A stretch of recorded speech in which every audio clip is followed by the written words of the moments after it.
Salut, c'est Aku, on se retrouve pour une nouvelle vidéo. Aujourd'hui on va parler Yuri et plus particulièrement le catalogue de Meian. Voilà, le catalogue Yuri. Je vous avais déjà montré ces petits achats que j'avais fait à Paris Manga. J'ai pas eu le temps de vous en parler et de faire une vidéo spéciale. D'ailleurs j'en ferai peut-être une deuxième puisque j'ai fait une deuxième commande chez Meian puisqu'il y en avait d'autres qui m'intéressaient. Il y a vraiment de tout. Cette collection, elle est là pour me faire plaisir puisque je trouvais que le Yuri était super mal représenté en France. Et là dans la catégorie du coup Yuri de Meian, on retrouve vraiment de tout, et plus particulièrement pour me faire plaisir, du space. Donc ça c'était ma petite sélection de la Paris Manga. J'avais pris Hatsumi découvre les escort girls, mais aussi Est-ce qu'un Android compte pour la première fois. Alors celui-là il est en anglais, je vais éviter de vous le dire. Et Today She's Not Here qui est juste mon coup de cœur du moment, Yuri. Et on va parler de Hatsumi découvre les escort girls, c'est celui qui m'a moins plu dans le lot. Je dirais pas que je l'ai détesté, mais on dirait un Ichi qui date un peu. C'est l'histoire de Hatsumi qui vient tout juste d'être majeure, elle a 20 ans et elle cherche son amie d'enfance mais elle apprend via une autre amie qu'elle travaille maintenant dans un réseau d'escort girls. Elle voudrait s'excuser puisque en fait elles se sont embrassées au lycée et elle a déménagé sans prévenir et du coup elle s'est retrouvée frustrée. Pour elle, c'est Mei qui lui a fait découvrir qu'elle était lesbienne, donc en fait elle a envie de lui dire tout ça et elle va la chercher dans un réseau d'escort girls. Mais croyez-moi, elle va tester tout le catalogue avant de chercher son amie et je crois que c'est ce qui m'a pas forcément plu parce que je m'attendais pas forcément à un harem comme ça.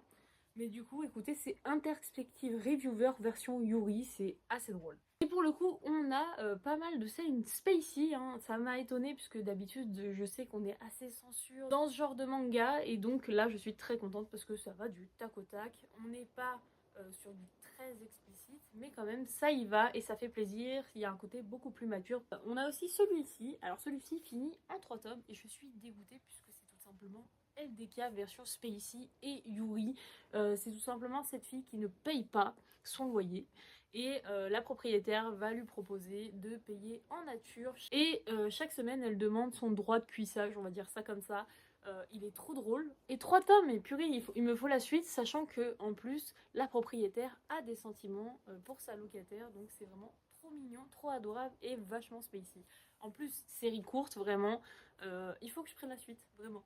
Un qui m'a fait beaucoup rire et je pense que ça reste l'un de mes préférés dans cette sélection, c'est Est-ce qu'un Android compte pour la première fois.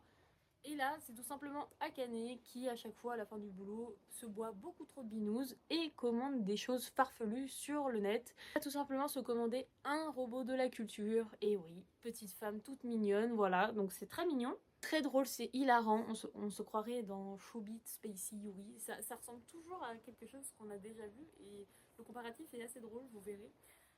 Donc j'ai hâte de voir la suite, c'est beaucoup trop mignon. Juste, dans le manga, c'est pas comme dans le webtoon. Dans le webtoon, on a des femmes assez matures visuellement. Là, c'est vrai que même si c'est des femmes matures, elles font assez mignonnes, vous voyez, un peu... je sais pas comment dire, mais elles ont le trait arrondi et je trouve ça un peu dommage qu'on voit que c'est des adultes dans le manga, c'est trop cool, mais c'est juste les traits du visage, c'est un peu dommage. Par contre, très spacey, encore une fois, j'ai vraiment pris les titres les plus chauds du catalogue, je pense. Les autres que j'ai pris, vous verrez, ils sont un peu plus dans l'histoire que dans la culture. Mais vraiment là, c'était une bonne découverte, il était trop drôle. Bien sûr, Today She's Not Here, mon préféré. D'ailleurs, je crois qu'il y en a 4. Je sais pas si j'en ai pas perdu un dans ma mangatech, mais je crois qu'il y en a pas 3, il y en a 4 qui sont sortis, ou peut-être que le quatrième sortira récemment, je sais pas.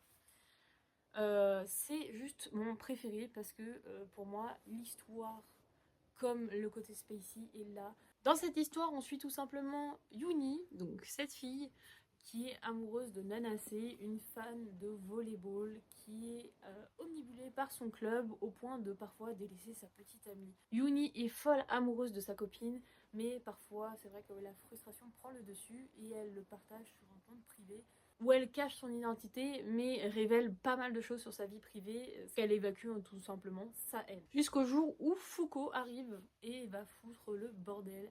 Yuni va laisser rentrer le loup dans la bergerie, vraiment c'est incroyable parce que c'est un côté très NTR, c'est-à-dire que tu as Yuni, une fille totalement amoureuse de sa petite amie, qui assume complètement son homosexualité, qui voudrait le montrer à tout le monde.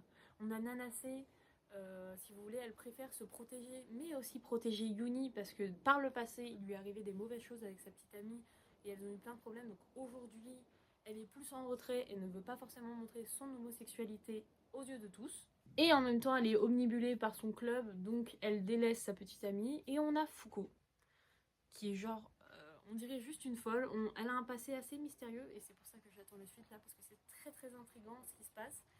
Et on a Fuko qui veut être le plan B de Yuni, qui a l'air follement amoureuse de Yuni, qui veut lui montrer ce qu'est l'amour. Prend peu à peu la place quand même un peu de Nanase dans le cœur de Yuni. Elle vient vraiment s'immiscer dans la brèche que Nanase a laissée. Et ça fait un trio, et encore ils vont devenir un quatuor à un moment donné, vous allez voir. Phénoménal avec le Spacey, vraiment cette histoire c'est vraiment mon coup de cœur. Ceux qui l'ont lu, n'hésitez pas à me dire ce que vous avez pensé parce que vraiment, je suis vraiment trop fan du scénario. Il te brise le cœur et en même temps tu te dis ouais mais l'autre elle la mérite pas. Bref, à fond dedans. C'est mon coup de cœur. Donc voilà pour ma petite sélection. J'espère que cette vidéo vous aura plu. Ça faisait longtemps en plus que je devais la faire. On se retrouve pour une prochaine vidéo. Tchuss!